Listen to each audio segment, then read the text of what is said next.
Malomo la Maria Wek pe mo dele ya tonga kotoa moanga maheni he fa wiki mai ki ho mo poklama vai fola fola pe mo siasi a fitu te watu ki he ha ere mai a tau eiki no to mua kore ke o fatape mua pe mo o tua mafi tapu atu ki he whanau mo whangamanga puna ho eiki mo ha tau i whanua tapu atu ki he tangata ik whai whekau pe mo ha pa longa tonga. Ya ke ngahi tōnga ko toa pēo ko tāu ke whatapua. Tau ngata pē ia te mātolo whakito. Ka tā pē mua e whainga māre ko ni ke mau atu ha taritari mawhana, taritari fia fia. Ya te mōtō ko toa pēo mō mea mai he hauani ki ho mō hoa ako re soni i he wike koe ni. Ko lotu ia pē mo e whatawang. E hifo e lau māre o e ki o whanohonofu ai wholawholai. Tau ngahi loto mo tau atamai. I hoko ia koe matai koloa ke tau kumuni i he halafononga o tau fononga ia i he mama koe ni kai ua ko tau ahu ki i taniti. Te kai pe mua ke tau kamata, mua whawhai pe tangata i whaiwhekau, perkani e sau kene tataki a ki tau tau lui halotu. Lau maari maani oni, ho i fua mai ke whakawhea ngai te mau whai. He koe kai maa usia, kai ke malawa ke whakamatalai. Ka ku mau honga ia pe he whainga maari e ku mau ma. Ke ngawe aki ki mau tolu e he a Fiona, he vahe o wholofola. Ai re son te mau tataki, a ki nau tolu e whanongo. A umai ho tāpua ki ke te ki nau tolu. Ke hoko e re soni, pe moho o wholofola. Hoi mana vaia oi mo ui, me fofonga ho tūnga tamai o eki. Pea mau kumunia koe mau mata i koloa, e tapa ke he peo ku whanongoa. Pe mau lotu mo mau hui a kraisi koe alo, ka ko mau whamu ui. Amen. Koe le son tahawa whukeni ba koe ulu o e le son tahawa ku pehe mai. Ngahi mea e hoko he whaosinga mamani. Koe tau vesi lauloto. Oku hau ia pe mei he tohi e tangata poto. Rea whatata wahe wa tolu ba mai vesi wa tolu o pehe a hono lau. Whakatau mai ai mooni pe aua nā toi whakatau atu. Ai poto mo e akonaki pe mo e whaa whakakaukau.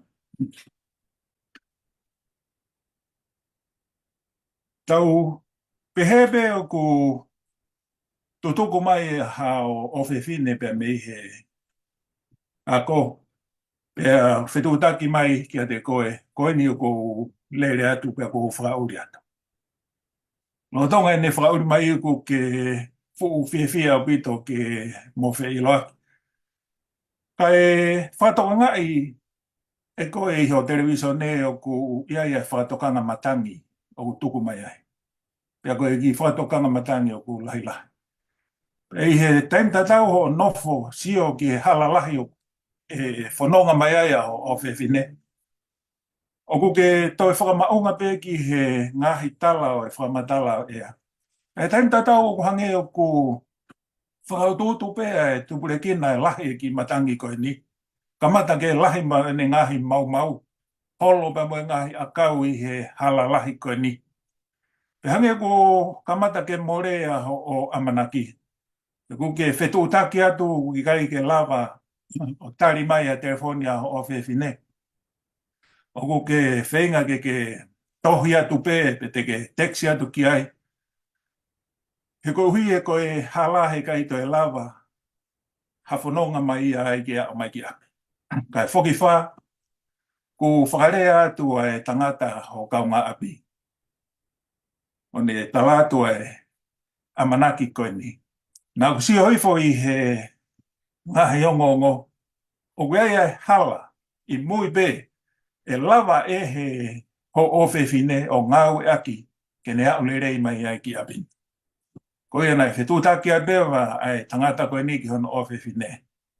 Kia maua ia whakaukau mo e hala koe ni ke ne whakahau mai ai ke ne au mai ki api. Koe whiawhia, ka koha whiawhia, ai te taulaki ai tamai koe ni. Pea mo e whiwhine koe ni, pea mo e o whiwhine koe ni, koe wha o fua i he mawhana koe uhi koe ne hao mai ki ki api. O whe mao e si su o mahulu hake i hato e mea. Kene tā taki ki tau tolu lolotonga e a wha mo uini ke tau wao ki api. Tohi he kaunanga o pehe. O gea e a wha ku panaki mai. O ku mātua ki mālohi e ne toriri. Kane o mai rewa pa mo e whehu i bea mei ai. O ku tau mateu teu nai ke whetau laki moia. Ko loto ke utoi ki whokisi mai ki he whehu i koe ni. Ana e ange ki mua ke u hoko atu. Ka ko whea lawe e ki palakalafi hoko koe ni. Koe tau moa e mo ui pa mo e pekia. Toi tuu a kalaisi. Ka mo e ngā au e o kune whai he whare whihitaki he lami. Ke whakapapau ki he toko taha kotoa pe ke nea awang ki api. Nau talatu te utoi ki whoki mai pe nau nau a bito pe ki he ki whehui ongo i maho inga bito ka te au. O tau mateu teu nai ke whetau laki pe mo e a whākoe ni. Ko hinga e pehe o maho inga ki a te au. Tau lo tonga te ta tolu o seni a whawhewhe maari e. Pe mo e I kai ke tau hanga o whakapapau i. Ai mea koe u tau tu oai.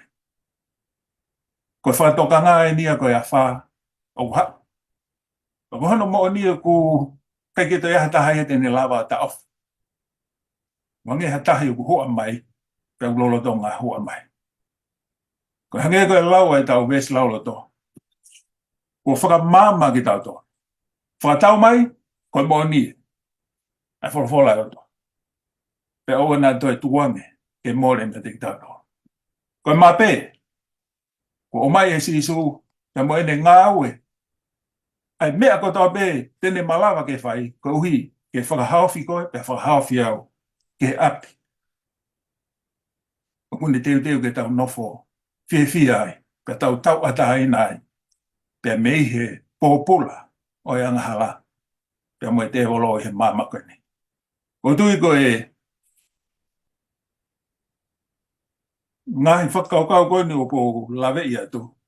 E whai mai e hea tangata a hono whakamama pe me ngahi konga o i reso ni te tau hoko atu ki ai.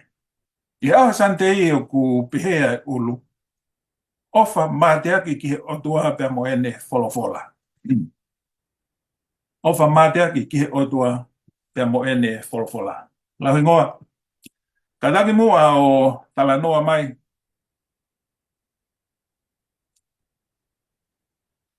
Ki he mo'o ni pe mo e hala. Kadaki o tā noa mai. Malopito le tapa ko kore ke u pamalu atu I he tala whakatapu ko ke kamata ake e tau ako angan. Pe ko lau tapu aki monu he kau whakataha pe mo moua ke tau wahe ai wholofola e wikeni. Pamalofo ki he kini ko ke whai mai I he talateu e ako anga e wikeni. Ka whai halawe atu ki he whehu I koe ko ke hanga o mai. Ki he mooni pea moe hala. Koe whepaki koe o tau talanoa ke he kuatani na e lawe ke le son he ko si. Na e kamata pe pea mei langi. Ai whepaki koe I he lotu pe koe hu pe koe worship. Koe talanoa koe ki he mooni pea moe hala. Na e toi kamata pe pea moia pea mi he kamata anga. A koe whakaukau ko mai I he whehu I koe ni pea moe aho koe ni. Ki talanoa at whekau aki moe mooni, talanoa whekau aki pea moe hala. Te ukamata pe I he mooni. Toi koa sione wahe taha whaaba moe vesi hono no. Nai pehe sisu. Ko au koe hala, mooni, pea moe moui. Koe ke te aha taha ia. Koe ke te aha whounga ia. Ko sisu kalais pe taha koia koe mooni. Pangina ke lawe ki ai. Ko sisu kalaisi koe wholofola ia. Na e hoko mai o kakano. Pea ku tohi he wholofola koe mooni beia. Sione wahe walu ve stolua. Te toki matala ke ngai vesko ni ka te ulawat pe. Sione wahe walu ve stolua. Te mou ilo ai mooni pea e whakatau atai na ki mou tolu e he mooni. Sione tahafitu ves tahafitu. Whakatapui aki nau tolu I ho mooni ko ho wholofola koe mooni ia. Talvez te fitona ke lau le whakatau atolu. Whakatau mai ai mo oni pe oua na ato e whakatau atu. Koe te ukamata me he talvez te fito. Koe nai ene ai tangata poto. Koe tangata koe ne mau ai ilo. Ne mau ai poto whakapoto. Koe taimi koe ne whengai ke ne hanga whakatau mai hawhainga mea. Ku pau ke ngā ue ki ai. Ku pau ke whilau i ene mo ui. Ke lawa whakatau mai mea koe ia. Pako ne mau koe ai koloa puke mo o ne mea koe ia. O ne hanga puke mau. He ku ne ilo ai veli ue mea na ne hanga o ngā ue i koe ia. Pako ne loto ke ne hanga toi tukuange ai mea koe ia. Koe whairea koe koe whakatau. Ai uasi koe e vesi watoro na ulawa atu. O ku hau e me whairea whakahepe lu. O ku uhinga ki he whakawhetongi. Na ke lawe pe ki ai. Aia koe taimi koe te mau ai mo o ni he te ako e wholofola. O koe te whē mau ke te hanga toi whakawhetongi ake ha mea. Pe koe te hanga o awe ke whakawhetongi ake ha koloa. Ai koe taratala i whare ni a tangata poto. Kia ki tau tolu koe, kia ki tau tolu tau mau e ilo pe mo e poto whakapoto poto. Koe tau mau koe mo oni o wholofola. Koe tau mau koe konu whare mahino. Koe tau mau koe si suko ke tau mo ui. Oua nā tau te hanga whetongi ake ha whinga mea. He koe mo oni koe au tau mau a sisu, o kui ai hono mahu inga, o kui ai hono veli.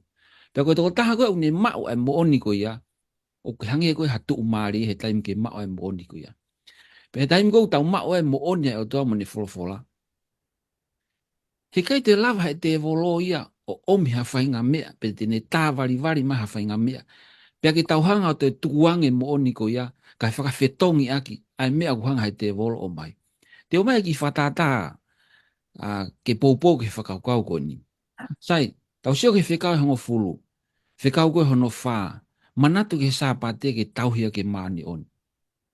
Koe fo i mo oni ia, o talama he whekau hongo fulu, he whekau hono whā, ko sāpate ke oue mau, tauhi ke maani oni. Sai, talama rewa o ngāwe kou ke ngāwe ai.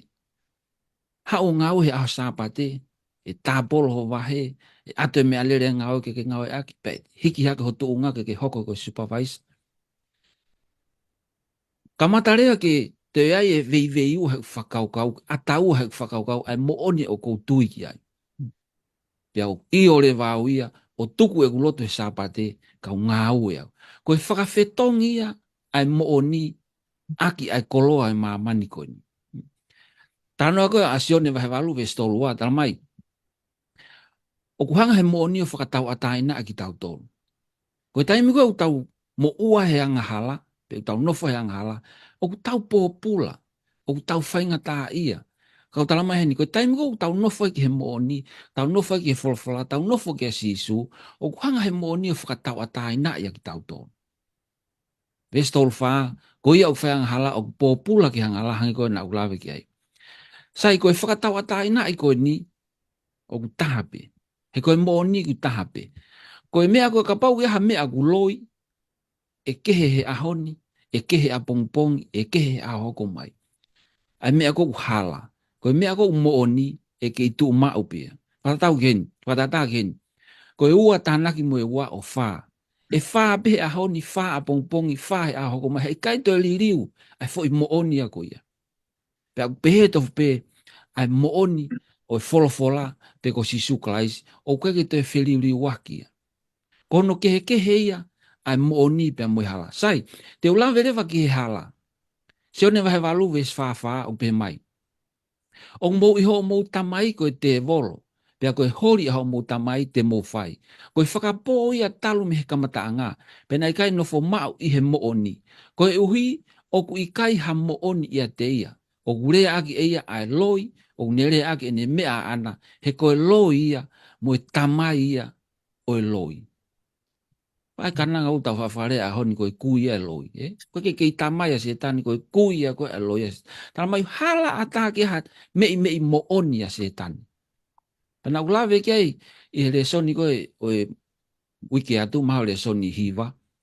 Ai whenga koe a se tani ke pru o mo oni ene fo i loi koe nai whahe kamatanga kia iwi. Mo oni he kai tena mate he taimi tena kaya akau. Kon whana manatu mahe vesi. Hala atake ia te ha mei mo oni pea peset pea no ataha ia se tani e mo oni. hala mo oni koe loi ia pa koe tamai ia ai loi koe e whaose beni ele tā ai talanoa koe ke mo oni ui hango mea na ke lave ki ai koe mo oni tene hanga o tatake ki tau tolu ki he mo ui hanga ho talanoa koe ki he folofola koe mape ka pau te hanga o fotu hatu asila ke te alu ki ai pe o mai he mape koe feitu hala totonu mo oni ke te alu e o mau ai feitu u te alu ki ai tala mai sa me taha iwa ves te au nima te au manima koe folofola e o tua koe tu hulu ia ko tau hala pe kai te vei ua e tau whanonga e tau whanua he ku mo oni ane folofola pe kai te liliu ia ako te hanga whamanatu atu e o tangata wa pe kai nga whanonga oa na ha taime o ke te tui kia se tane he koe loi koe ni hau ke tamate pe mo whakaauha pe kai loto ia ke mo ui hata a tau pikitai mua ke folofola ko ia pe ai mo oni pe tu o lau iko malo ele ta Malo ele tā whamām mahino le rei au pito e whakaukau mo tāri o whihui. Whakau, perikan kata mua tala noa mai nge ki he lawe apostolo ko pita, he lawe i bea mo oni o kikite. Maro pito o toko ua tā ke kina le lei mai kamataanga o tau wako folofola. O mahu inga ia ki mua ke ulawe ke whihui. Iho mo tānaki lo ua peo whekau aki pia mohono whakawhetongi e mo oni. Na e lawe mai he ere tā. Koe taimpe koe ko tau whakawhetongi e mo oni. E whakamahino rewa ko mahu ingange mea koe ko tau whakawhetongi aki e mo oni. Hange koe taimpe koe ko te tāri e ke te ngau he sāpate. Pia mahino rewa ko mahu ingange kseniti ia. He fui mo oni koe ia. Aia ko mea ko mahu inga ia he ki tānaki koe ko mai mere soni. Koe mo oni koe ki te o kukai ke toe e ke ia, au tāno ke apostolo. Heku tāri unga bea me he folofola, a hono whakaho ata mai, koe ki te, koe ngahi mea o ku talanoa i e hoko i he kahau. He koe ku tau ilo koe palo whesai. O ku talanoa kia e kau palo whita, o kia kau palo whita ki te he fuakawa motua. Ko hono mo oni, o ku ne whakaha ai mea o ku osi hoko. Naku wakai hifo ki hono wahe koe ki te, mohono mo oni. Koe tohi koe Daniela, ki te koe tohi Daniela, e se te walu noa ki te tohi Daniela o si hoko ia. Ai ko mo oni kai te lava wei. Ai ka pao koe tau pehe koe mo oni ki te upisi te au. Te ka pisi te walu noa he ki te tohi Daniela o si hoko ia. Ta o ku pau pe ke hoko mo wanoa ko ku toe ia. He ko si hoko me alahi tau sio kei. Sai, hangare mai apostolo, tau hoko ke apostolo foka fo'ou, o hanga apostolo o mai ke te ki tau tolu, ko uhi ka mau tau kei vei ua, ka mau tau kei tāla whiri. He ko si o mai foke he kaukau ne o mai he ere tāne nai, ko i mo oni he kai toi liri uia. He kai toi furi he whā ia ai ua tānaki ua. E whā pe ia. Te ane apostolo, ko sa ia pito no fotu he apostolo he vahe ua pita vahe ula ki vesta ono ki wata. Tupe ke ulau, oku foi vese ono ka ko tui e mau inga maari e ke tau whanongo. He na ikai te mauangi mui ki he ngahi tala tupua, na e whakatupu e he poto whakakākā. Siko apostolo e, tamai apostolo ia, koe ngā ua koe mau whaina, koe ko ha whai pe ke hanga maheni. O koe ko ha mau whakahoko pe mea, ko mau whakahoko ko huko tala tupua. Tosilo te tala tupua. Koe tala tupua, hangi ko tala tupua eni. Pehe tokua na iai e otua ko mau i kisi. Na e whai e ne tau mātau, pe ne fusi hake ai whonua. Ko tala tupua ia. Ko tala tupua eni. Na e tupu a tonga ai kakai o tonga ia kohai ko au momo. Ko hafo i unufe na e tosi i o motu tolu. Ko tala tupua ia. Hei kai ke lama he tala tupua ia o mai mo oni. He kai ke hano whaka mo oni i ona ia.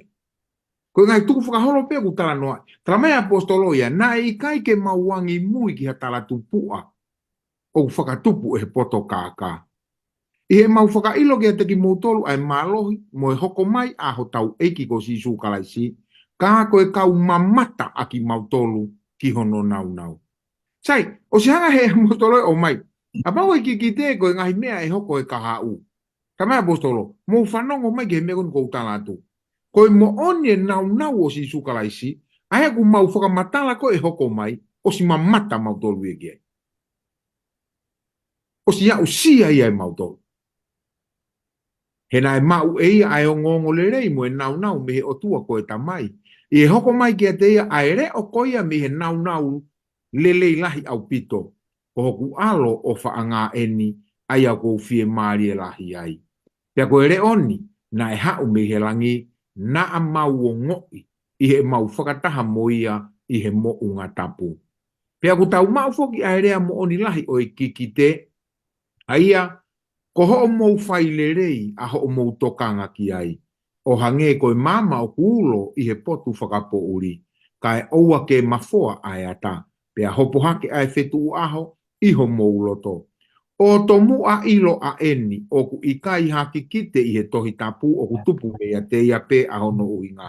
Ka koe ki kite i mua, na e ikai tupu me he whaiteria ai tangata, ka na e rea ai kau tangata ma oni o tua, i hono wei a ki nau tolu e he lau maari e ma oni. Sai, moni ene ki kite. Toki hanga e apostolo o whamui mano a kinta noa. Koe ki kite, koe wei ai kau tangata tohi, Peko kau tangata tala noa ki te e he lau maari e manoni. Pehui, mo oni o ki te. He ikai ha ki te, me he otua, e hoko ko ha whananga.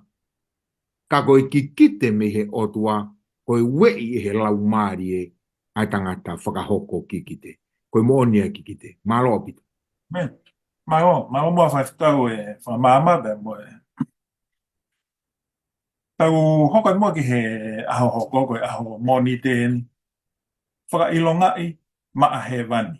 Koe ulu ia e aho moni te. Ele tā lau hingoa katake o tā noa mai ange ki he whekau e hongo fulu. Pe mo e whekau o ku hai a sila o e otua. Malo pito. I mua ke lave ki he whekau e hongo fulu. Te ora ki talanoa ki he whakaukau koni koe o e sila. Te huka e whesowa he whaawe stolu noa o pe mai. Pe aua na whakamamahi ki he lau maare maani one o tua. Aia ko silai aki mautolu ki he aha o e huhui. Koe whakaukau koni une hanga o talamai ka ki tau tolu une mai whakaukau. Koe lau maare maani oni o une whaia silai. O kui kai koe sila ia e lau mare mani oni. Ka koe ngā ue koe o sila i o whai he lau mare mani oni. Koe i he kuonga koe ki mua. Koe ngahi mea koe o ku whema o ke sila i pe ku wharea taha koe o aio ke whakamau. Koe mea whakamooni ke whakapapau ia hono mooni o ha mea whakapepa, whaka ofisiare.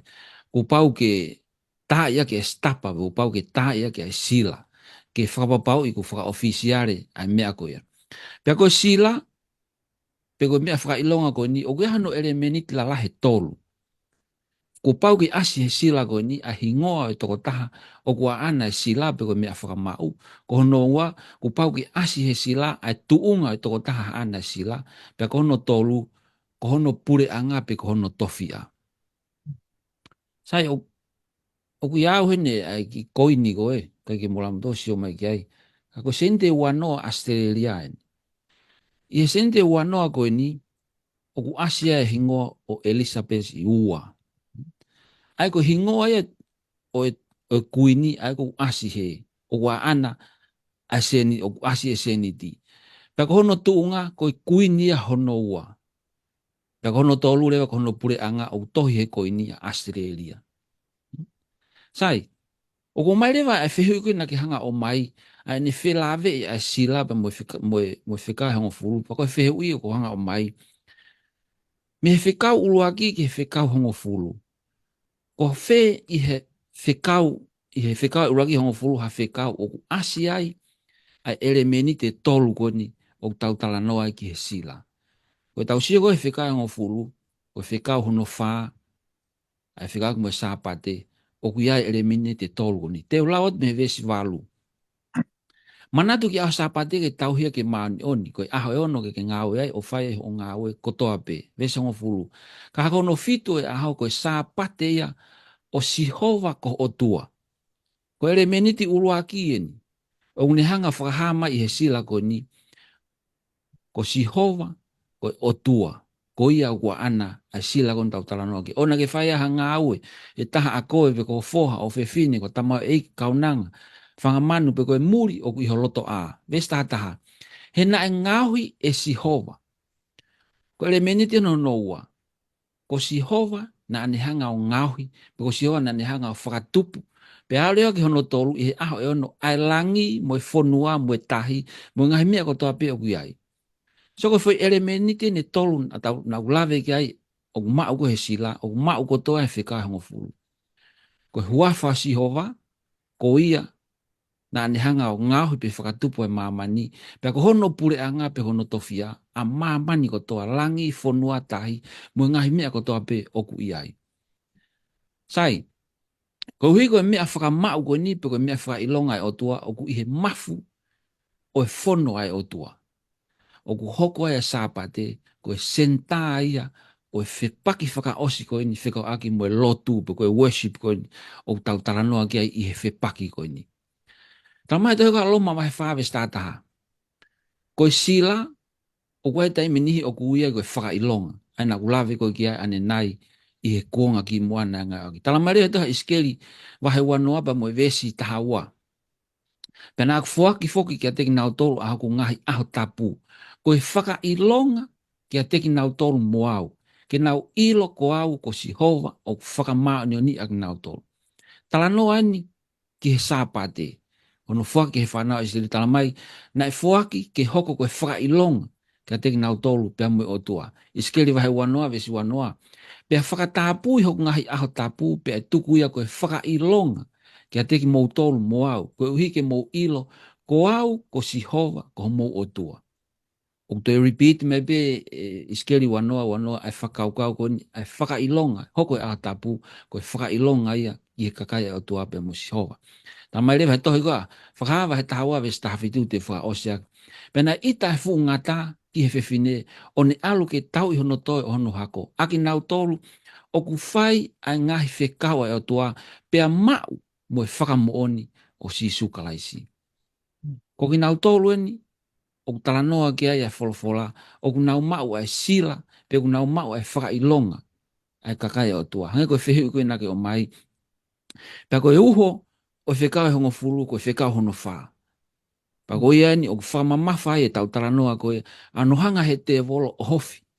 Ai aha o ku tau lotu, mo tau huagi o tua, pa o tui te matoki toi lawe atu ki ai anai ange ki he whakaukau koni o e huu mo e lotu i he aho sāpate. Malo ere tā. Malo ere tā whamama, mahino le rei au pitu. Whakau pilkan katang mo o lawe mai, koe hana e whakailonga man whekai, pia koe haha no kehe, pia mo sila e otua. Mahalo lahi au pito o ngata ai tāke kina mai whakakaukau, pe mo mahono kini mai ke whenā pasi lelei pe he kutana noa whakakaukau, o si la vei atu e ere tāia e whakailonga pe koe sila e o tua. Pena e tala noa ere tāia ke sila e o tua ki koe aho hono fitu. O ku ia e ngahi nau koe, e tolu koe, o ku makatu ungai e ni hoko koe whakailonga. Sai, koe vehui poke ko mai ka te au ia, koe hae whakailonga e manu whekai. Aia ka pau koe, tau pehepe koe harewa sila e manu whekai. He koe sila e o tuae koe aho hono fitu. Ai ku tala noa mai ke ai ere tā. O ku whema orewa ke tau to ilo e tau to ruia. Pe o ku iai moha whakailonga e manu whekai. He ulaki lawa ta whakahawa he fitu vesula kiwa mo iwa. Pe ahiri e ngahi me ani nā kumamata ke angelo e toko wha, o ku nau tuu he turi ke wha o mamani. O nau puka e matangi e wha o mamani. Koe uhi ke oua na ahaviri ai matangi e whanua, pe ki he tahi pe ki he akau. Pe ane umamata ke angelo e tahana e aluhake me he potu hake, ko ia teia ai mea whakamau o tua mo ui. Pe na e kalanga ia aki ai reo lahi ke angelo e toko wha, na e tuku ki ai tautea ai whanua mo e tahi. Sai, o si whakamau o si silai, tatari e kakai koe ake sila e otua. Pea utala mai oreva hono tau te ai, kai oreva. Ai mahino mai e koko nau toko ko sila i koe i sila e otua, heka ke nau kauna tohe tau te a koe ni. Te utoe hoko atu ke wahe urua ki. Nai lame mai e le tāre nai ke mea koe lotu, worship, lotu hu. Ai e koe whaka ilonga mo i sila, o ku whelave ilo ua pēna ai ongo whaka ilonga mo i lotu. Ko hai tau lotu koe ki ai. Ka ku ke whiri ke lotu ki he otua, ko ho sila u whai aha hono fitu. Panongo mai, whahata hawhawe esi urua ki. Pea neu mamata pea wakai na e tuu halami i he mo unga ko saione, pea na ia teia ai toko taha. Toko taha kilu mā toko whakamano, mā toko whaafe. Ko e tohi, kua tohi iho nau fo ila e ai huafa o ene tamai. Whakakau kauia. So ko tau tala noa pen ki he sila. Ta ko uloto ke ua u ke tari e whakakau kau koe, ai whakailonga koe manu whekai. Taha tolu. Whakamai taha tolu, ves taha ono moe taha fitu. Penane pure i kotoa pe ai iki moe lalahi, moe mau mea moe masiwa, ai tawataina moe popula, ke nau mau e whakailonga iho nau nima to o matau pe iho nau fo ila e. Pea ke oua na a whakatau mai, pe whakatau watu e hataha, ka koia pe kuo iai ai whakailonga, pe hingoa o i manu whekai, pe koe lau aho no hingoa. Sai, ka pati e tō whainga maari e pa ke lau lau a te pe ai wahe he teke whakatonga e ngahi mea koe ni. Ko o si whakamahino mai koe sila ai o tua koe aho hono fitu. Pau pe koe whakailonga e manu whekai koe aho pe moia. Ka pau koe whakailonga e o tua koe aho. Pau pe koe whakailonga e manu whekai koe aho. Kota mai, te ke mau e whakailonga e manu whekai. Uluaki, nau fo ila e, pe ni mata o matau. E toki hoko atu e wahe ki ai, he whakakau koe ni. Ka koe tala noa koe o whika e manu whekai. Ko hono whika he tala noa koe ono. Ka ko hono whakailonga koe aho uluaki. Ai koe ongo sāpate lo uaen. Tala mai foki he whekau he aho ai whekau hono whā. Tau he aho hono fitu. Koe whakailonga ia e o tua. Mai manu whekai, whakotu ia e aho. Worship. Aho lotu, aho uluaki. Koe whakailonga ia e manu whekai. Ai koe ongo aho lo uaen. E toki hoko at pewa e wahe ke toi mahino angi. Ai tau tala noa koe ni koe ki he ongo aho. Ai koe ongo aho lo uaen. A ka pau koe sila e o tua koe aho sāpate. Aho no fitu. Mantu o kui pe foku me aho uluaki koe aho sāpate. Ka koe santei voki. Koe ongo aho worship lo uaia. Ka koe hae mea ku talamai he folofola. Koe aho e o tua. Ka pau koe aho pe o tua aho no fitu. Koe aho rewa hai e aho uluaki. Kua hoko rewa ia koe whakailonga ia e manu whekai. Ku whatang pe e hoko e tau wahe koe ni ke whakamāmatu ka tau tolu e tau lakalaka atu e ngai aho. Ka koe whakaukau ia koe tari no pe ke whiuke o mai e tā mara o pito. Malo he kau, ai whamama, mai no pito pe. Ka tau hoka pe mua ki he hange ko ho lawe, e tau māma e tau whanonga koe ako anga koe ni. A tō si te, ko hai o kwhai ki ai e tau hu, koe lotu. Ere tā, lau hingoa kataki o tāno me ange ke he whelawe i ai lotu, i he wā o kakaia e ki, e moe kakaia setane. Malo pito leta. Koe hoko atu ni he whamalaala ko mai he whewhikau, whekaaki pia moe lotu. Pe ko hai o ku tau lotu hū ki ai. Pe ko ho whehui, ai whelawe i koe ai. Ai kakaya e ki mo i kakai koe a setane. Pa moe wai ngahi potu toho heni ko mai ke tari ke whakaukau o ni. Pe koe whakahawa he tawhaa vesi fitu. Koe popoake ne uraki angelo. Popoake angelo no tolu. Ai tohi ka whakahawa he tawhaa. Ka koe uraki e opehe he angelo. Mou hū kia teia na ne ngahui ai langi mo mamani mo tahi mo ngahi vai. Ai whamanatu mahi angelo. Ke tau hū kia teia, he ko haina ne ngauhi ai langi mu mamani, ko sihova, ko o tua peta, tala mai whamanatu mai angelo, tau hū kia teia. Sai, tala mai rewa whakahawa he whāwes tātaha. O tau mo koe eike ke mau ai whakapapa mo ongo lelei mo mafi. O tau pe mo sihova, tau pe mo eiki, tau mo o tua, ke ave ki ai e whakaapa-apa, ongo le rei mo mafi, he koia toko taha pea o tua. O koe ke te aha taha ia o tala mai ki tau, hu ki ai pe te ave ki ai whakaapa-apa mo ongo le rei mo mafi, ko si hova pe taha. Tala mai rewa he tohe koe whakahawa he tāwhawe siwa ki hongo furu. Ko nau tolu ni koe o nau hu ki a setane, pe koe manwhikai ana tala noa ki ai whewhekau. O kui kai ko ha, o mai e vesia ko ni ko ha, pehe koe whakamana wahe i ki tau tolu, pe ko nau tolu nau hu ki te voro. Ka koe o mai koe nunu ai ni pe koe mene hoko kaki nau tolu koe, o ku nau hu ki he manwhikai pe koe te voro. Pesi wa. Pea mui ia teki nau hano tolu e angelo o ne pehe ake are o lahi. Ka pau e hu e hataha ki he manwhekai mono whakatātaa, pea mau mo e whakailonga i hono fo i lae pe hono ni ma. Vese ngo furu, tala mai e inu e ia i he waine o houhau e o toa, aia ko liringi tai hui ki he ipu hono houhau. Pea e whakamamahia ake e afi mo e surifa, i he ao e kao angelo mani o ni, pea i he ao o e lami. Koe taranoa koe ni koe ki he hu, ki he lotu hu, o koe koe uhinga pe ki he tau punou o lotu ki o tuapu, e tau tūlutui o lotu. O lava pe ki ai e me aia, tene hangi au whetongi e tau lotu ki o tua. Whatata pe, ka pau e tau koloa. O whakamomu ai au e koloa ki a te au i o tua. Koe ku huu ia ki he te voro. O koe ke i loto au ki o tua, ko huu au ki he koloa. Pe koe ku ngā ue. Pe koe hape hawhenga mea ko te hanga o mai ki e whakamomu ai o tua. Ko loto au ki he mea koe aka, koe ke te loto au ki he o tua. Koe mea koe na taranoa ke ai whewhekau nei ki he whakailonga koe koe o e manwhekai. Moki nau tolu koe, o ku nau hū ki he o tua, o ku kehe. Talamai koe nau tolu hū ke manwhekai, u whailonga i he whoi lae. Pea mo nima tō mata au. Ko nau tolu koe, ku nau hū ki he lotu ki he o tua, u whailonga i pe i he whoi lae. Pea ku talamai rewa he whakahawa he tāwhawe stawa. Ko ene ai whaakataki ai kakai maane oni. Ko ene ai nau tolu whai a ngai whekawa e o tua, mo e tui ki a sisu kalaisi. Ko ki nau tolu ko nau hu mo oni ki o tua, ko i kakai au nau whaakataki. Ko i kakai au nau mo ui maani oni. Ko i kakai au nau mui ki e whekawa o tua. Ko i kakai au nau tui ki a sisu kalaisi.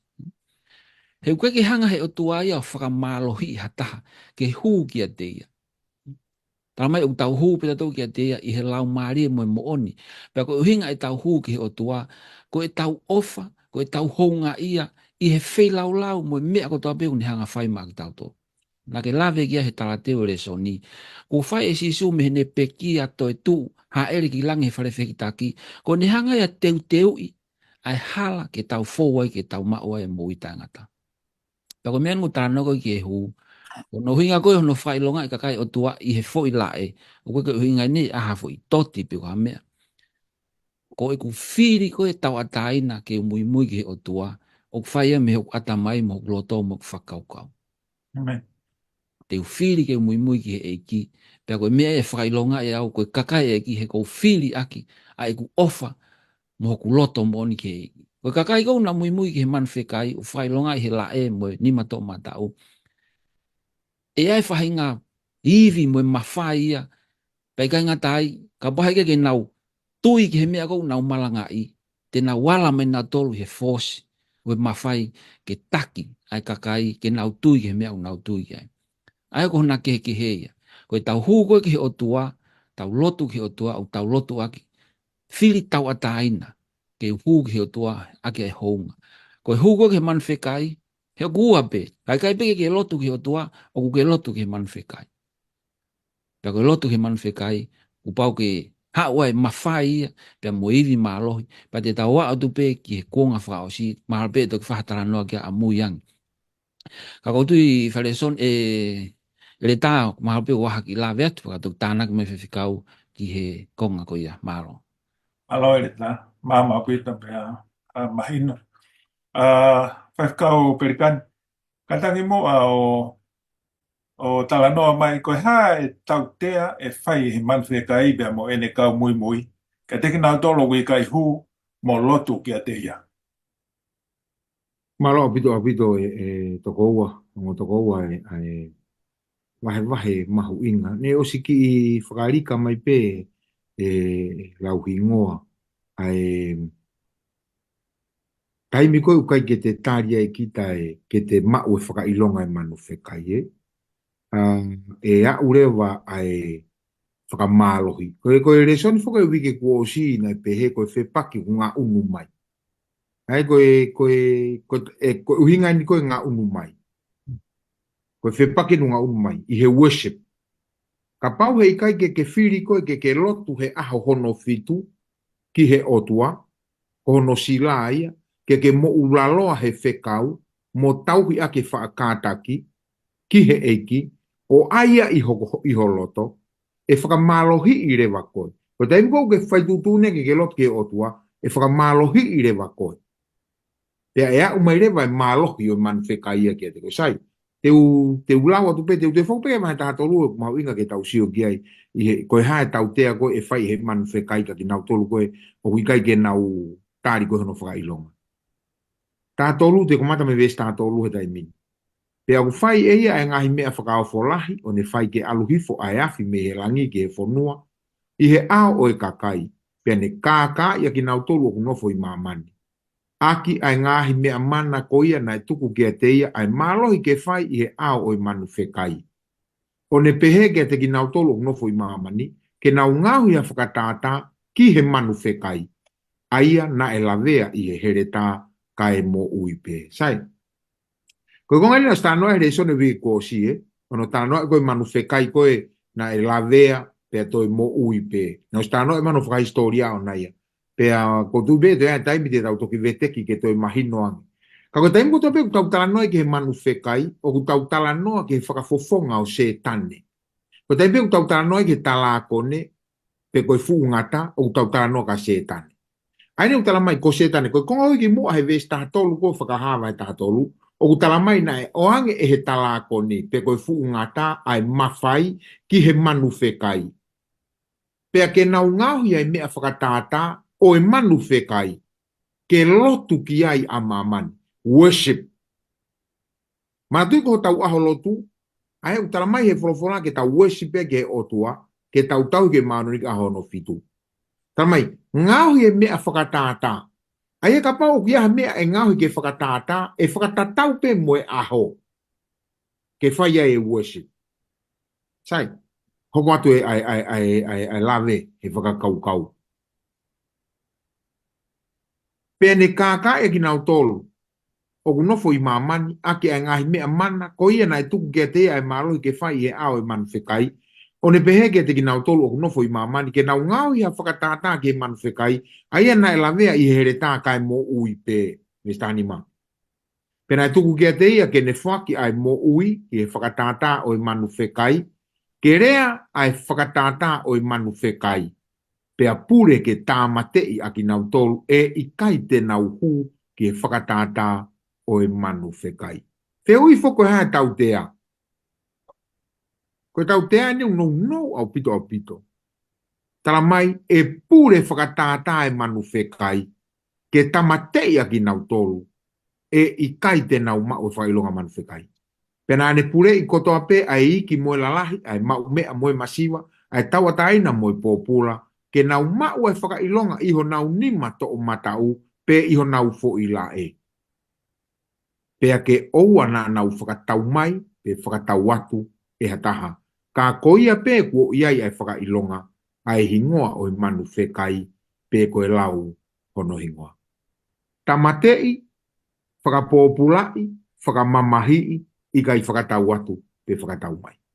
Marako tari pe no apito pe tāke kina, ke whakakaukau koe whehui e tautea e whai e manu whekai ka ki nau tolu koe ke nau loto ke hu ke maa e whailonga manu whekai. Malo apito. Malo whetka, malo whamama, mahino apito pe.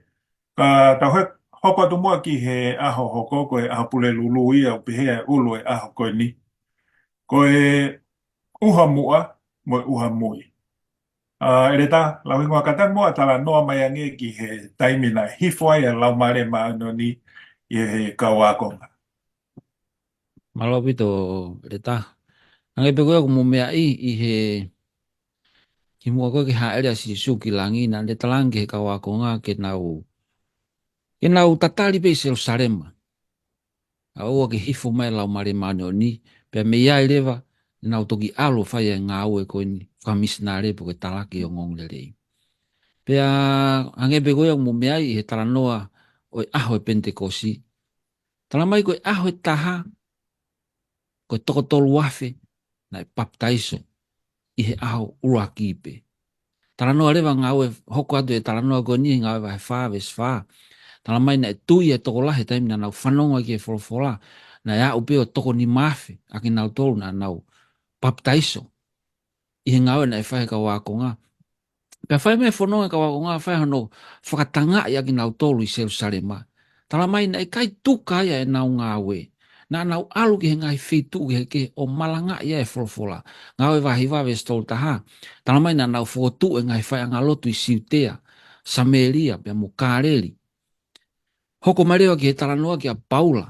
Taimi ko koe na li liwa ko a Paula hano tae hala ki Tamaskusi. Na ni hanga o malangai a sisu kalaisi. Pange peo mo mea i o koe te hataha ia. E toi lahianga e ne ngāo e whamisinare mo ne malangai a sisu mo ne tohe wholofola. Hange ko ia ko Paula. Pea koe moni whakaofo e nia mea nei whai e he muaki siasi. Ko hinga pe koe ngāo e lau mare maanion. Ai iwi mo malohi na nau ma o lawai e kawakonga o na wau ki he ngahi tapa ke ke mamani i haki taimi no au pito.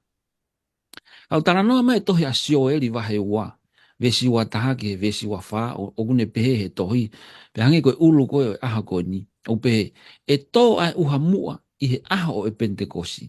Ka koe uha mui e to he taimi e mawai a mamani ke he fu utu tau whaka osi. Sai unga aki he palofita hen e soeri ai whainga whakaukau koe ni koe metafor ki he ke omi ki mahina whakaukau koe ni ki he taimi koe ono o mai be hua i be hifo e lau mare mane oni. Koe tuanga koe o Isileri i he wheitu Mediterranean koe uha mua i he wheitu koe ni o kutou iai o katopa. Pea koe taimi koe ki mua ke toa uha mua, o kuhangarewa he kau ngowe o teu i a kere kere, ki mua ke tō mai e uha muai o katopa. Koe uha mui rewa au toki tō mai i whakawhofua ke mahina koko e peleri. Pea koe taimi koe me he waha taimi o katopa ki e peleri, o si tupu e ngowe ia i tō koe uha mua. Pea koe nea mua ke uha mui, to koni rewa tō uha mui ke nehanga whakamatu o tua, pe whakamotua ai ngowe teu ki he utu tau. Hangai pe koe ke kamata koe urakisia sina u tala noa ki ai kamata me ngawe vai urakia hifo e aha Pentekosi. Ai lau maarie e ne hifo o wha o whare he kawako ngā. Pea nau alu o whae ngawe ane ola lere e ngawe. O pehe pe e tau tatari atu ki he uha mui. Ki he autu tau lahi whaka osi whauwhaua i he mamani ki mua pea foki mai eiki. Kau maho inga e whakaukau koe ni ngotangata bebe ka ngā whanongo. Ai mahu inga ke tau lotua e lau mare mane o ni ke ngā ue i a te ki tau tolu ka ngatai ke ne hanga o tataki mo ne whakahino hino ki tau tolu. Hange beo mo mea i ka ngā awhitu ai mahinani, mahina ko ni o taranoa e tau reo pongpongi whekau aki mo e lau mare mane o ni. Ai mahu inga ke tau whakahongongo ke tataki e lau mare. Ai mahu inga ke tau mau e lau mare mane o ni. Ki mua ke tau whai hanga aue, malanga, pe ko hapea whainga whatongia, ku pau ke tau kore lau maari. Hange pe koe na e tala au whai o tua ke kawakonga. Ka pana nau talangata o nau alu na tau te ke mai lau maari, te tau si ilo pita toi o ola ngaue. Ka koe mea koe nau talangofua, whakangongo ke folfola e ki, mou tatari. Ka orewa ke hifo e lau maari, pa te mou toki hokore ko kau whakamu oni, whakataha pia mo e lau maari. Ko ia pe le tā, ai whakaukau ki he whehu i ko ia, ai maho inga pito, ai ngau e lau mare mani on. Malola he ele tā, whamama, mahino lele ia pito. Whakapiritan katang mua hoko atu ai pe, o ke tala noa mai ange ki he whaunga e whaka osi ai he o tua ni ngā ue he mamani koe ni. Ko mare ia lahi he whakakaukau o ku whotu he ere tā ke tau, ke wakai meha no o mai ko he re soni koe o mai o e lau mare mana. te ko mai pe foi vese ta me focava motua, pa te waro ke focava fo. Ko saia I he tohi ko asa kalaia wa he famo vese ono. Pe to kitari mai ia one pehe ke te au, ko ene folofola si hova ke se pe peri o pehe. O kui kai ko ha mea I ha kautau pe I ha malohi. Ka I hoku lau marie o oku. O pehe si hova o ngai kautau. O tangata ke whakaose ngau e o tua, koe privilege a e tau tari koe ke tau kau koe ki ai. He kulawa pe o tua he no lau marie I ha whahinga taha pe, ke ne whakaose ane ngau. Ka koe tāpua ki a ka pau te ke loto ke kau ki ai. Whanonga ke tānoko ku whai koe e sākalaia. Pe sākalaia. Pe a toki tari mai eia one pehe ke te au, ko ene ai wholofola a siova ke a selu pe peri o pehe. Oku I kai ko ha mea I ha kautau pe I ha malohi. Ka I hoku lau marie o oku. Masi ka pau ko uongo atu ai ku lawehe o wani ki a te koe pe a mi api. Pe ko whepe whetu ke mea mai me ai. Ko ma pau I mua o ke fie ngā ue, te ke loto ke ngā ue a koe e otua. Ke whakaosi ene ngā ue. He kui kai ko tau poto, kai ko tau ilo pe ko tau kei. Ka ko no lau marie ne hoko mai ke te koto. Te whakaosi pe tari e whiu e o tangata se misi. Se misi wahe nima, ves fitu pe a moe walu. Ko ia e ka inga ke mou whaakātaki o a o ke ha ere mai ai eiki. Wakai o ku tatari ai tangata tauhi ngowe ke fualerei o e kere, pea o ku tatari fuolo ai a ki ai, kai oua ke ne mau ai uha mua moe uha mui. Ke whaakātaki foki a ki mou tolu, ke whakamalohi ho mou loto, he oku whaka a au ke ofi ai ha ere mai ai eki.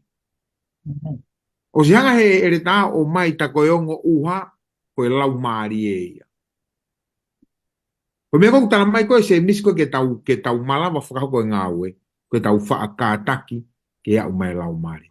Ue hato whatongia ke lawa e lau maari e nofo ia kita. Ue whatongia tō ke whai. Lawe ke ere tā. Koe ke te au as simple as this. Lotu, lau ho whorofola, te ke whakalau lau o toai. Kai au mai lau maari e. Ona whakaukau e au mai lau maari e ka pahe kai te ke nofo ko lau whorofola mo lotu, pa ke whakalau lotu ke o toa. Ka pau koe mea ngāue ke whakaosa ki ngāue o toa koe lau maari. O si I kui pe tau tolo si ai, o si whiunga pe mea o mai. Ke tau maua e lau maari e manoni, ka tau lau whakaosa ni ngāu. Ko ia pe mano. Malo mo whakau. O tui ko tau wa o mai en ki he awha osi e tau wako anga he oa koe ni. Ia koe tau pule lulu kono ulu pe he koe kalanga re ola. Ele tala hui ngoa katang mo o whamatala I whewhe nei he wholofola ngā hi mea he hoko I he whakaosinga ngā ue e ki he māmani koe ni. Kata ko tāno. Malo, pa koe hoko at pen he mena whakatala no me ke whewhikau I he whehu I koe na ke oangi ki ai. Tohuka mati wa he ua wha ve stafa o pehe. Pea koe ongo le reini o pureanga e malanga aki I mamani ko toa pe. Koe mea whakamooni ki he pureanga ko toa pe. Pea e toki hoko mai a ikuanga. Ta koe mea eni ku whi mau ke whakahoko. Pea toki hoko mai kuanga. Koe ongo le rei o pureanga o eiki ku pau ke au. Pea ke malanga I ke whanongo ke ai taha ko toa pe. He ku whi mau ke whanongo e te ringa ko toa pe ki he pōpua koni. Te ria na te aha taha I hanu. He na ke whanongo I ki ai. He utara noa pe ki ai tohuka o apita. Au kai ke whakatuotua I e whoki mai eki. Kau kai whina ngalo ia ke auha pe mate hata. Pako no hinga uwhi mau ai ke au e pōpua ki mamani ke whanongo e taha kotoa pe. Ke ai e whainga maari e taha kotoa pe. Hoi mea ana e tari mo tai tari. Ka kupau ke au e pōpua ki ke taha pe atoki hoko mai ai ngatanga. Sai tala mai pehi whakaukau koe ni. Hoko atu e whehui koe ni. Tamai na e mamata sione ki angelo e taha. Pea koe pōpua ki koe angelo koe ni. Ta tau tofu pe Pe mo popo ko angel hono wa ia whakahawa e taha whahawe swalu. Ai taranoa koe ko hinga Babylone. Aia koe tohe ko na whakahawa e taha walu vesi uraki ke wha o pehe. Pea hire ngai me ani neu mamata ki he angelo e taha o aluhifo me he langi ko ia te ia e mālohi lahi. Pena e māmangia a māmani I hono nau. Koe whakamatala koe ki he whakakaukau ko ni. Koe angelo koe ni nane mao e mālohi lahi. Oku uhinga penia koe human messenger. Koe hui talanoa ni ki he karistiane poko nau tolu koe oku nau mui fai totonu ki he folfola eiki. Oku nau tolu ni oku nau mao e mālohi. Me he lau mare mane o ni ke nau alu o fai e ngawe eiki pe talake popua ke eiki. Popo mai aha pakuki wahe wawe stafa. Koe uhi e whakafono a mamani I he ilo ki he nau o Sihova. O hange oku ufi e klistahi e ngahi vai. E hoifo he lau marie ai ilo o whakanau aki ai kakai koe oku nau tari pe u nau mui ki a Sihova. Pe au hange e whakaukau koe ni o ne mai kai tau tolu e tau te foki ki he taimi koe nai mao he kawakonga a iwi mo mālohi o lau mare maani ai nai whakaata e sisu koe nau tolu. Taranoa ka mati wahe ngofuru vesuraki. Kua fuaki e sisu e mālohi ke kawako ke nau kapusi ai lau maari e tai maa. Koe mālohi ni kou taranoa ke e te whakahawa e tahawalu. Mati wahe wawalu vesi ilo ani vesi tahawalu mo vesi tahaiwa. Talama e sisu kua tuki a te au ai mālohi ko toa pe ilangi mo mamani. Bani talamai leo. Koe mālohi ko ia, ko watu kang mou tolu, mou alu o whakalotu e pure anga ko toa pe. Sai koe ngau e koe ni ko, ai ni koe o taranoa ke a whakaha taha ai mālohi koe ni, o si hanga e sisu o mai mālohi koe ke a koe pia mua. Koe toe peni ke ta loto, ki whatongia mo ngau e koe ia, ka mao e lau mari mano ni ke ta alu o malanga, ke ta alu o talaki ai popoaki. He koe whaunga peni ke whakawawe whoki mai e ki talamai ko hina i tau, kai tosi e kau ngau. Ko taloto ia, ke ta kau, I he tari e pore koe ni. Whakairia taha lau maria ke ta alu. Oa te ke te tokanga koe ki ha. Ha e sio ho kaunga api mo ha ho kaunga whanonga. Tari whakafo itu pe koe e pore koe ni pe tu ke ta alu. O whai ngau e eiki. Malo abito o reta.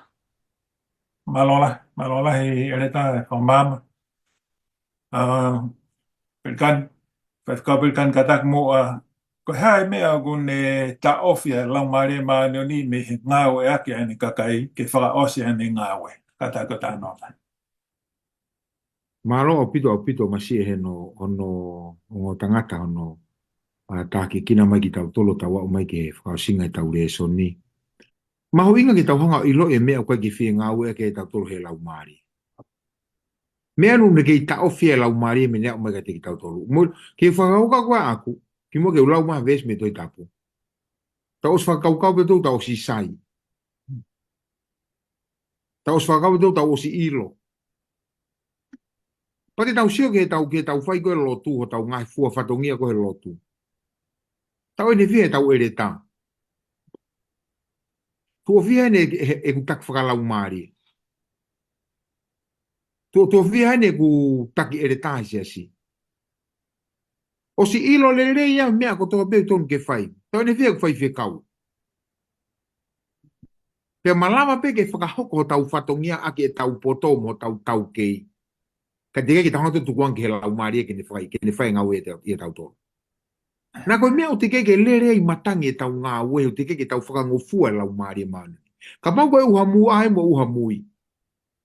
Tau te keke hoko mai ki tau mo. Koe rea maari e ne whai e si isu ke siasti leo te sia, he tohi koe sione me pāti mosi. Wahe tolu mo vesta anima, te ulau e vesta anima mo vesta ono mo vesta fitu. O bene hano lau. O kou ilo I ho ngahi ngā ue, o kui kai teke momoko pe vela. A musia ngea o kuke momoko pe vela. Ko ia koe uhi o kuke mā whana pe, o kui kai momoko pe vela, te upu aki koe me hoku ngutu. Ko uhi o kuo ke pehe, o kuo ukoloa ia, pe o ku whakamau mea I au, pe o kui kai te umasiwa iha mea, ka o kui kai teke ilo o kuke kovi lahi, pe mala ia, pe masiwa, pe kui, pe te le fua. O tau tolu en. Ko mea nu ke ta ofi e lau marie me ne hoko mai ke tau whai e ngau e ai e ki. Fo irea ko pehe he ko osi sai pe au ia. Ke tau sai fefe. Ta mai e sione, o ku iloi e sisu e tau ngāwe. O ka kia mei sai e taha ia tau tolu. Tau tui e ongo le tā ko whakawhi ko whai i he hoani ki mua ke tuku atu ke tu whaastau le soni. Ai mua ke tau ilo tau kovi. Ai mua ke tau ilo ke tau sai. Ke tau whakawhi e lau marie. Ke lai liriu tau tolu me he moko moko. Ke tau vela. Kai nofo ia lau marie e tau tolu. Ke ti tau lawa whakao se ane ngā. Malo bito. Amen. Malo mo ai whakau pa peke e reta. Ai wha mama mo e wha mahino mai e whawhalaku ka tui tau main ke wha sipe a kolet ki he e reta lau hingoa ka tak mo a ke wha maa opo opo mai e tau wako anga e hoa kani. Malo. Malo bito, ki mo veke wha maa wapo. A te wha maa lo ka te mo he whenga maari e ke tau kau whakatahai. Lau e tāpuaki e tau whiohi. Pea koutui ka hamea te u wha maa po opo ake e whakaukau. Ko i ako anga ui ke ni. Ko ngahi mea koe ni u amanaki.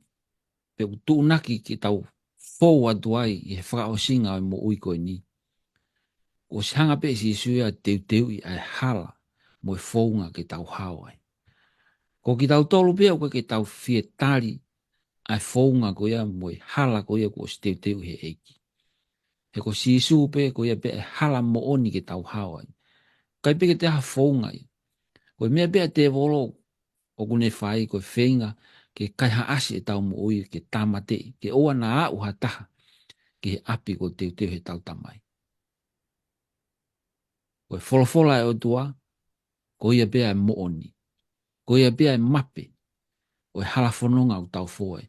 Pea neongo bea ko e hae matangi mālohi te tau fōai. A tau whakatetua pe, te tau hao pe te toki uta. He kui waka bea eki. Te whaose ka wrako linto ka taha nopa mo vesta hatoru. Mou reo, tu mau i he tui, whai o ngari mo e tangata, mou mālohi. Koe kalanga koe ni koe utala noa ki ai whakaosi e tau reso ni, utala mai ke tau kalanga reo lahi ki mamani, ke nau whakatomala, pia ke nau taria eiko si sukalaisi ko nau eiki hui. Malo abito ele ta. Malo lahi atu abito whaifkau, ka pia ki he ere tā ai tau kau whataha i he hoa ni, dupe mua ke whaosi a ka tau lotu, ke tau lotu. E o tua mafi, koe mau tamai mohu i he alo ofa ai a Fiona. Mau holo begi lalo, ka ku mau hiki ho mau reo he whawhitai. E mau ilo whapapau, koe a Fiona na ke whakaikuna ai ngā ue koe ni. Ka lotu ia ku mau hake he hawani, ke a au bea ai langlangi pa mo i ngeia tawhataha. E mau tolu koe mea ngā ue pe, ko ke ui ke mea ngā ue haki. E tupe mua ke mau whafokia te koe whapapa kotoa pe. Kai tawhi mai lau maare, e whai toko nia e mau mo wini. E behe ke si kāinga kotoa pe te nau whanongoa ai ako anga o e hoa koe ni. Ngahi mua e mau mo ui. Ngahi ke mau hoa pa mau tau. Ke mau whakawaha mau atamai. Io ai mau ngahi whakakaukau mo mau loto. Kai tuku ke ha ere mai lau maare maa ni o nofo talonia. Ia whaia i ho mau tāke kina. Mau ilo. O mai e whakatokanga. I he ngahi aha whakaosko ni ke mau toe tokanga ni. E ngahi matangi te mau whepaki pia moia. Kau whawhitai e mau mo ui. Ia mau ilo. Koe tauhi o Isleri. Koe o tua ia o ku mau lotu mo huki ai. Wone toka teu ai mea kotoa pe. O au ke whakia ho o mo ui. Ko ui koe mahu inga kia te koe. Ke whakahau atu e ka kai ofa mon kia te koe. Ke nofo i he whiwhia tangata i he hewani e kua ke talawha. Eiki whaitoko nia moa ki mau tolu, whawhoi tui tui.